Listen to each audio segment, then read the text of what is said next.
नमस्कार, सुस्वागतम, वेलकम। मैं निधि शिमाली आपके अपने इस यूट्यूब चैनल में आप सभी का स्वागत करती हूँ। आज मैं आपके सामने मीन राशि वालों का मई माह का मासिक राशिफल लेकर उपस्थित हुई हूँ। और सबसे पहले जान लेते हैं इस माह में आने वाले विशेष व्रत और त्योहारों के बारे में। 5 मई को बुद्ध पूर्णिमा का पर्व मनाया जाएगा। वहीं 31 मई को निर्जला एकादशी आ रही है। ये एकादशी सभी एकादशियों में सर्वश्रेष्ठ मानी जाती है। और इस दिन जो भक्तजन निर्जल रहकर व्रत करके भगवान विष्णु की पूजा आराधना करते हैं उन्हें भगवान विष्णु की विशेष कृपा प्राप्त होती है। उनके समस्त रोग शोक कष्ट पाप मुक्त हो जाते हैं और मोक्ष की प्राप्ति होती है। इस एक एकादशी को करने से सभी एकादशियों के बराबर पुण्य फल की प्राप्ति होती है। इसीलिए इस एकादशी पर दान पुण्य का भी अपना विशेष महत्व रहता है। ये तो हुई व्रत त्योहारों की बात। अब आगे बढ़ते हैं और जान लेते हैं कि ग्रहों की स्थिति इस महीने कैसी रहने वाली है। सबसे पहले ग्रहों के राजा सूर्य की बात करें तो वे वर्तमान में अपनी उच्च की राशि मेष में विराजमान हैं और 15 मई को अपनी सम राशि वृषभ में प्रवेश कर जाएंगे। बुध ग्रह की बात करें तो वे पूरे माह अपनी मित्र राशि मेष में विराजमान रहेंगे। मंगल ग्रह की बात करें तो वे वर्तमान में अपनी सम राशि मिथुन में विराजमान हैं और 10 मई को वे अपनी नीच की राशि कर्क में प्रवेश करेंगे। वहीं गुरु ग्रह इस पूरे माह अपनी अति मित्र राशि मेष में विराजमान रहेंगे। शुक्र ग्रह की बात करें तो वे वर्तमान में अपनी खुद की राशि वृषभ में विराजमान हैं और 2 मई को वे अपनी अति मित्र राशि मिथुन में प्रवेश करेंगे। 30 मई को पुनः राशि परिवर्तन करते हुए वे कर्क राशि में प्रवेश कर जाएंगे। वहीं शनि ग्रह की बात करें तो वे इस पूरे माह अपनी मूल त्रिकोण की राशि कुंभ में विराजमान रहेंगे। राहु इस माह अपनी सम राशि मेष में और केतु इस माह अपनी सम राशि तुला में विराजमान रहने वाले हैं। तो ये है इस माह की ग्रह गोचर की स्थिति का हाल। अब इन ग्रहों की स्थितियों का बहुत विशेष प्रभाव इस माह पड़ने वाला है, क्योंकि मेष राशि में चार ग्रह गुरु राहु बुध सूर्य चारों युति करके विराजमान है। जहां पर गुरु राहु का चांडाल योग भी बन रहा है। शनि की तीसरी दृष्टि इन चारों ग्रहों पर है और इस माह मंगल भी नीच के होने जा रहे हैं। इसका दुष्प्रभाव हमारे देश पर भी देखने को मिलेगा। राजनीतिक कोई बड़ी उथल पुथल की संभावना होना या फिर प्राकृतिक आपदा आना या फिर कोई राजनीतिक हत्या हो जाना, किसी साधु सन्यासी की हत्या हो जाना या किसी संत की हत्या हो जाना या ऐसी ही कुछ सामाजिक घटनाएं घटित बड़ी सामाजिक घटना घटित होना, इस तरह की कुछ समस्याएं इस माह आ सकती है। थोड़ा सा सतर्क और सावधान होकर चलें। अब मीन राशि वालों पर इस माह इन ग्रहों की स्थितियों का क्या इफेक्ट रहेगा उसके बारे में जान लेते हैं। तो शुरू करते हैं मीन राशि वालों का मई माह का मासिक राशिफल। अब ये जो मैं आपको राशिफल दे रही हूँ ये चंद्र गणनाओं पर आधारित है और आपकी राशि और लग्न दोनों के हिसाब से समान रूप से प्रभावशाली भी है। तो सबसे पहले आपके राशि स्वामी की बात करते हैं जो कि ये गुरु, और गुरु आपके कर्मेश भी हैं। लग्नेश और कर्मेश गुरु आपके द्वितीय भाव में धन स्थान में राहु बुध और सूर्य के साथ में जाकर बैठे हैं। गुरु राहु से ग्रसित हो रहे हैं और गुरु राहु का चांडाल योग बन रहा है। शनि की तीसरी दृष्टि भी गुरु पर है। इस समय थोड़ा सा दबे हुए इफेक्ट आपको गुरु के मिलेंगे। खुलकर गुरु आपके सामने नहीं आएंगे और नहीं वैसे रिजल्ट जैसे अब तक मिलते आए हैं वैसे रिजल्ट आपको नहीं मिलेंगे, क्योंकि राहु जब तक गुरु के साथ बैठे हैं, चांडाल योग जब तक बना हुआ है, तब तक गुरु वैसे रिजल्ट नहीं दे सकते जैसे वो दे सकते हैं और जैसे उनको देने चाहिए। इस समय आपको अपनी पर्सनैलिटी को भ्रमित नहीं करना है। समझदारी के चर्चे चारों तरफ होंगे। कर्म आप करेंगे, रिजल्ट कोई और ले जाएगा। ऐसी समस्याएं भी आपको देखने को मिल सकती है। रिश्तों में आप किसी को समझाने जाएंगे और वो आपकी बातों को अदरवाइज ले लेगा। कुटुंब में मान सम्मान थोड़ा सा संभल कर रखने की आवश्यकता रहेगी, क्योंकि कुटुंबियों के साथ किसी बात को लेकर मतभेद हो सकते हैं। इस समय ददियाल वालों से संबंध भी थोड़ा सा सोच समझ कर निभाने होंगे। इस समय कजन्स के साथ ट्यूनिंग भी बिगड़ सकती है, इसीलिए संभल कर रहने में ही आपकी भलाई है। कोई भी कार्य ऐसा न करें जिससे आपके संबंधों में खटास आ जाए या फिर वर्क प्लेस पर भी आपके अधिकारियों के द्वारा आपको प्रकोप का सामना करना पड़े। इसीलिए सोच समझकर निर्णय लें, जल्दबाजी में निर्णय लेने से बचें। वहीं गुरु चूँकि आपके कर्मेश भी हैं, कर्मेश अपने से पंचम जाकर बैठे, बहुत बढ़िया, परंतु गुरु राहु के साथ चांडाल योग और शनि की तीसरी दृष्टि की वजह से कर्म भाव में भी आपको ज़्यादा एफर्ट्स डालने पड़ेंगे। विद्यार्थी वर्ग का अगर कोई रिजल्ट आना है तो रिजल्ट आपको मेहनत के मुताबिक ही मिलेगा। भ्रमित होने की आवश्यकता नहीं कि मैंने बहुत मेहनत की है और रिजल्ट मेरे को अच्छा ही मिलना चाहिए। हो सकता है आपकी मेहनत में कमी हो और रिजल्ट आपको प्रॉपर आपके मन मुताबिक न मिले, पर उससे निराश होने की आवश्यकता भी नहीं है। आपको सतत प्रयत्नशील रहना पड़ेगा। जितने आप अच्छे प्रयास करेंगे उन प्रयासों का फल आपको आज नहीं तो कल जरूर प्राप्त होगा।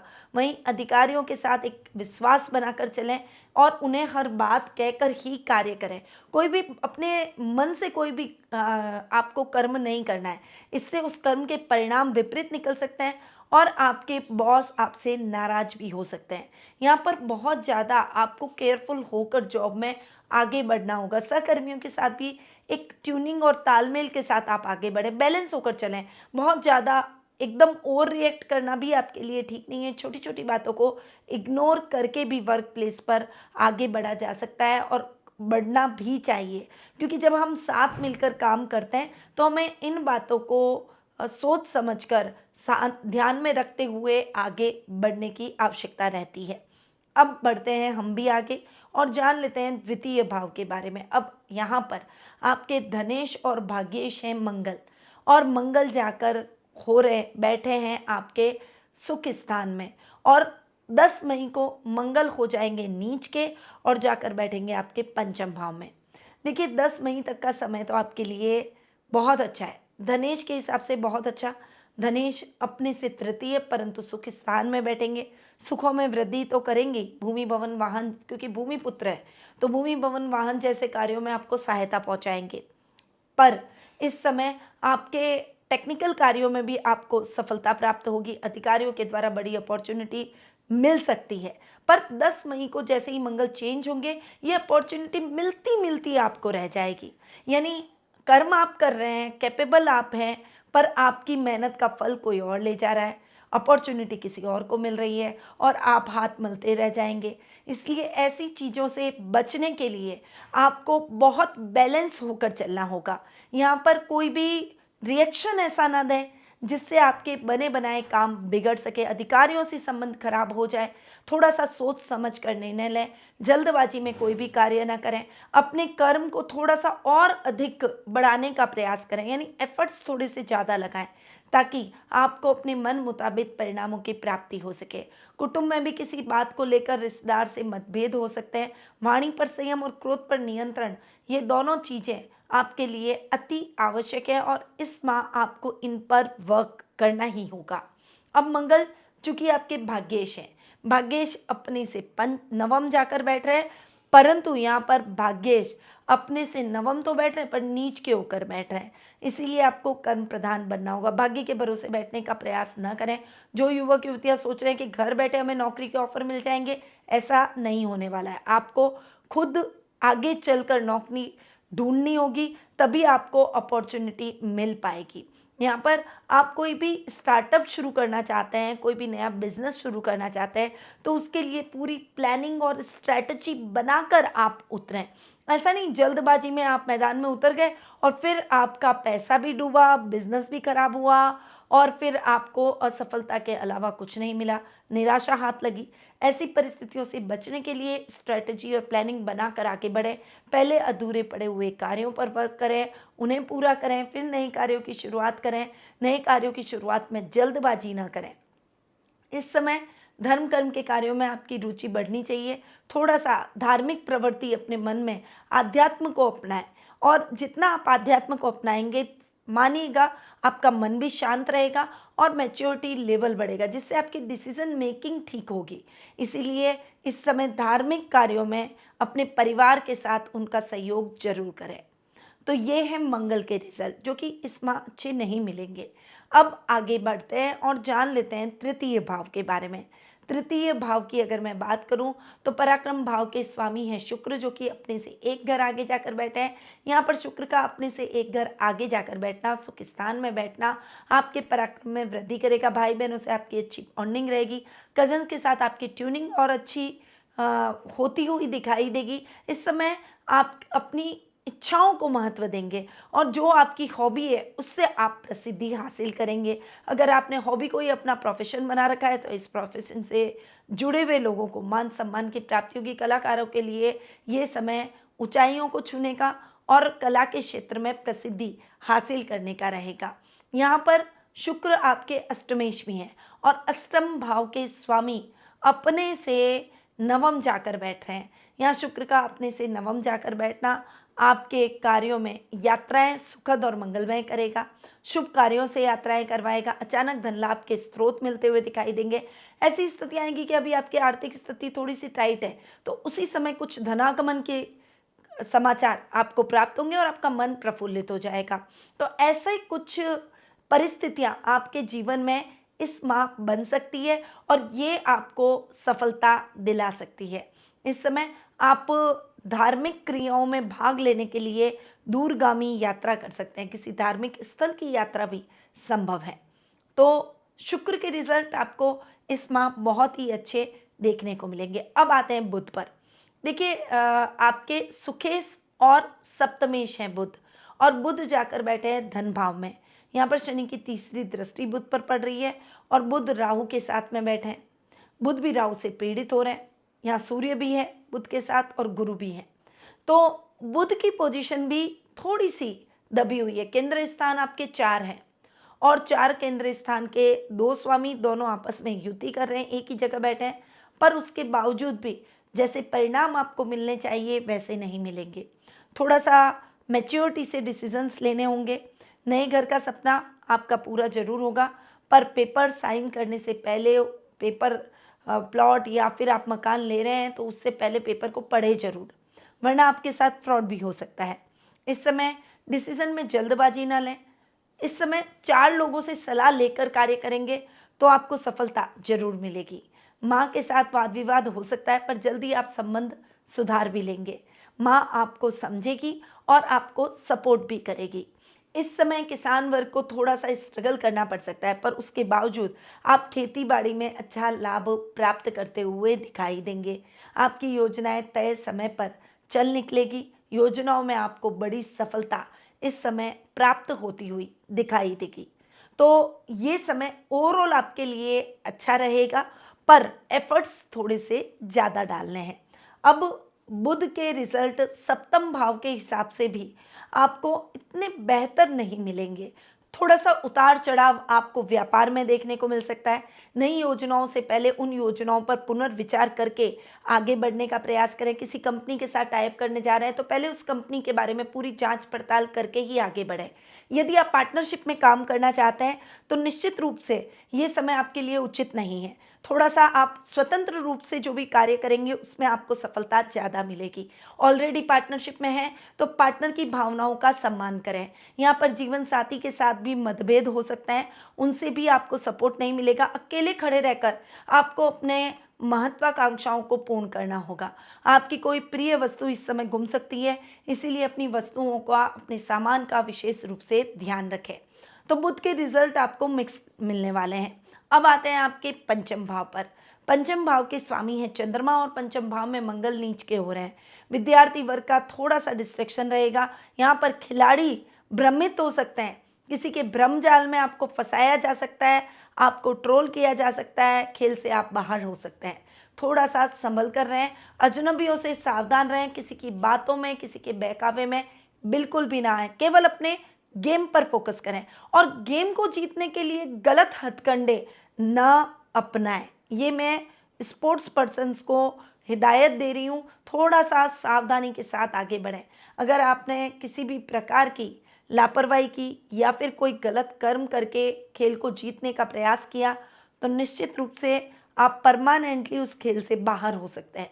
थोड़ा सा इस मामले में सावधान रहें। विद्यार्थी वर्ग का थोड़ा सा डिस्ट्रैक्शन रहेगा। इस समय अग्रेशन और गुस्सा भी अधिक रहेगा। गलत आदतों की तरफ आपका ध्यान अधिक रहेगा, इसीलिए पेरेंट्स को ये होना चाहिए कि वो अपने बच्चों का विशेष रूप से ध्यान रखें और विद्यार्थी वर्ग अपने लक्ष्य की तरफ केंद्रित रहे। जितना आप अपने लक्ष्य की तरफ केंद्रित रहेंगे उतनी समस्याएं आपके जीवन में कम रहेगी। यहाँ इस समय आपको थोड़ा सा स्पिरिचुअल भी होना चाहिए, फोकस भी होना चाहिए और अपने कार्यों के लिए विनम्र भी होना चाहिए। आपके टीचर्स आपको सहयोग करने के लिए तैयार हैं, पेरेंट्स सहयोग करने के लिए तैयार हैं। बस आपको थोड़ा सा अपने मन को समझाते हुए आगे बढ़ना है। हमेशा हर व्यक्ति की आत्मा बोलती है, चाहे वो बच्चा हो, बड़ा हो, युवा हो, वृद्ध हो, सभी की आत्मा बोलती है कि उसको क्या सही करना चाहिए और क्या नहीं। आत्मा हमेशा सही गलत का फैसला कर देती है, बस हम उसकी आवाज़ को सुनते हैं या नहीं, वो हम पर डिपेंड करता है। इसीलिए इस समय आपको अपने मन की आवाज़ को सुनना होगा और अपनी बातों को, अपने अंदर के व्यक्तित्व को पहचान कर आगे बढ़ना होगा। चलिए अब हम भी आगे बढ़ते हैं और आ जाते हैं रोग भाव पर। रोग भाव की अगर मैं बात करूं, रोग भाव के स्वामी है सूर्य, जो कि आधे माह तक उच्च के होकर आपके धन भाव में बैठेंगे। सूर्य अपने से नवम बैठेंगे और फिर 15 मई को सूर्य चेंज होते हुए आपके पराक्रम भाव में आ जाएंगे, अपने से दसम जाकर बैठेंगे।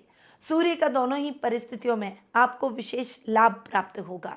इस समय हार्ट से संबंधित रोगियों के लिए समय बहुत अच्छा होगा। त्वचा से संबंधित अगर कोई स्किन प्रॉब्लम चल रही है तो उसमें रिलैक्सेशन मिलेगा। वहीं इस समय नेत्र से संबंधित कोई विकार चल रहे हैं तो उसमें भी आराम आएगा। इस समय आप किसी के भ्रम में नहीं आएंगे और किसी गलत संगति में भी नहीं पड़ेंगे। इस समय आप सही और गलत का फैसला लेने में सक्षम नजर आएंगे। अपने प्रतिद्वंदियों से सावधान रहेंगे। इस समय रुपए पैसे से संबंधित कार्यों में भी आप बहुत बैलेंस चलेंगे, जिससे नुकसान की स्थितियों से बच पाएंगे। तो ये समय ओवरऑल सूर्य के रिजल्ट आपको बहुत ही बेहतरीन दिलवाएगा। मातृ पक्ष से आपको विशेष सहायता और सहयोग की प्राप्ति होगी। वहीं शनि ग्रह की अगर मैं बात करूं तो शनिदेव आपके लाभ भाव और आपके 12th हाउस के यानी खर्च भाव के स्वामी हैं और खर्च भाव में स्वग्रही हो रहे हैं। यहाँ पर जो युवक युवतियां बाहर नौकरी कर रहे हैं उनके लिए ये समय शानदार परिस्थितियों से भरा रहेगा। प्रमोशन, इंक्रीमेंट, जॉब अपॉर्चुनिटीज आपको इस समय भरपूर देखने को मिलेगी। वहीं आपकी लग्जरी में वृद्धि होगी, सर्कल और लेवल बढ़ेगा, सामाजिक मान सम्मान में बढ़ोतरी होगी। आप जो भी कार्य करेंगे उसको सराहा जाएगा, आपकी प्रशंसा चारों तरफ होगी। इस समय आप बहुत बैलेंस होकर डिसीजन लेंगे और डिसीजन में आप सफलता भी हासिल करेंगे। जो इंपोर्ट एक्सपोर्ट हैंडीक्राफ्ट के व्यापारी हैं उनके लिए ये समय बहुत ही अच्छा है। व्यवसाय को आगे बढ़ाने के कुछ नए अवसर आपको प्राप्त होंगे। कुछ नई कंपनियों के साथ में आपका टाई अप होता हुआ दिखाई देगा। तो ओवरऑल शनि के रिजल्ट आपको इस माह बहुत ही अच्छे मिलते हुए दिखाई देंगे और ये है मीन राशि वालों का मई माह का मासिक राशिफल। अब आते हैं कुछ शुभ तिथियों पर और जान लेते हैं कि लकी डेट्स कौन सी है जिस पर आप अपने कोई भी इंपॉर्टेंट और शुभ काम कर सकते हैं। तो 7, 8, 10, 11, 15, 16, 18, 25 और 26 ये तारीखें आपके लिए बहुत ही लकी रहने वाली है। इन पर आप अपने कोई भी शुभ या मांगलिक कार्य कर सकते हैं। वहीं अशुभ तिथियों के बारे में जिनमें आपको बहुत संभल कर रहना होगा उसके बारे में भी जान लेते हैं। तो 1 से 6 तारीख, 9, 12 से 14 तारीख, 17, 19 से 24 तारीख, 27 से 31 तारीख, इन तारीखों पर थोड़ा सा केयरफुल होकर चले। अब आते हैं शुभ रंग पर कि कौन सा कलर आपके लिए इस माह बहुत ही लकी रहने वाला है। तो भूरा, नीला और काला, ये 3 कलर आपके लिए बहुत ही लकी रहेंगे। कोई भी इंपॉर्टेंट काम करने जा रहे हैं इन रंगों के रुमाल का उपयोग जरूर करें। चलिए आगे बढ़ते हैं और इस माह के उपायों पर आ जाते हैं। इस माह आपको गीता का पाठ और कृष्ण नाम का जाप करना चाहिए। घर के उत्तर दिशा में आपको पीपल का पेड़ जरूर लगाना चाहिए। गुरुवार को 108 बार ओम ग्राम ग्रीम ग्रोम स गुरुवे नमः मंत्र का जाप जरूर करना चाहिए। पीले चावल की खीर कौओं को जरूर खिलाएं और जरूरतमंदों को गुरुवार के दिन पीली वस्तुओं का दान आपको जरूर करना चाहिए। वहीं मंगलवार के दिन आपको हनुमान जी को सिंदूर का चोला जरूर चढ़ाना चाहिए और बजरंग बाण का पाठ रोजाना जरूर करें। तो ये कुछ उपाय हैं जो कि आपके जीवन को बना सकते हैं सकारात्मक, आपकी सफलताओं को बढ़ा सकते हैं और समस्याओं को कम कर सकते हैं। अब अगर आप अपनी जन्म पत्रिका के माध्यम से अपनी पर्सनल लाइफ के बारे में कुछ जानना चाहते हैं या फिर गोचर और जन्म पत्रिका के माध्यम से आने वाले फ्यूचर के बारे में कुछ जानना चाहते हैं, वर्तमान की समस्याओं का निवारण प्राप्त करना चाहते हैं, तो टेलीफोनिक अपॉइंटमेंट और पर्सनल मीट के माध्यम से आप मुझसे जुड़ सकते हैं। अधिक जानकारी के लिए स्क्रीन पे जो नंबर दिए गए हैं वहाँ कॉल करके या व्हाट्सएप करके आप अपना अपॉइंटमेंट बुक करवा सकते हैं, या फिर मेरी वेबसाइट pandit.nmshimali.com पर जाकर भी अपना अपॉइंटमेंट बुक करवा सकते हैं। अब मैं अपनी वाणी को यहीं विराम देती हूँ। स्वस्थ रहिए, व्यस्त रहिए, मस्त रहिए और हमेशा मुस्कुराते रहिए। जय श्री राधे कृष्णा।